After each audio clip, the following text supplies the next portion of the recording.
How to open multiple websites with single click. Hello everyone, हामीलाई सधैँ चाहिने जुन वेबसाइटहरू जुन हजुरलाई डेली नै खोल्नुपर्ने हुन्छ त्यो वेबसाइटहरू सिंगल क्लिकमा कसरी खोल्न सकिन्छ त्यसको बारेमा जान्न गइरहेका छौँ।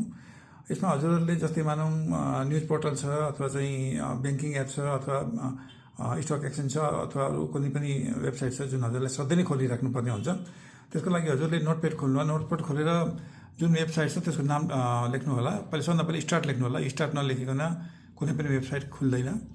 स्टार्ट लेखेर अनि वेबसाइटको नाम लेख्नु होला। जस्तै यहाँ मैले तीनटाको नाम लेखिरहेको छु, अनलाइन खबर, सेतो पार्टी, नेपाल स्टक भनेर। अब यसलाई मैले सेभ गर्दैछु। सेभ गर्नेमा मानौँ हजुरले जहिले पनि एक्सटेन्सन .bet भनेर सेभ गर्नु होला, नभए यो खुल्दैन। त्यसैले मैले हजुरलाई देखाउन गइरहेको छु। सेभ जे नाम लेखे पनि हुन्छ, नामको लागि केही चिन्ता छैन। जस्तै यो वेबसाइट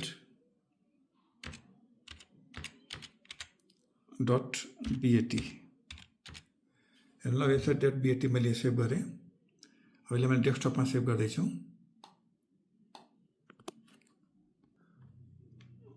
र अब मैले डबल क्लिक गरेर हजुरलाई देखाइरहेको छु।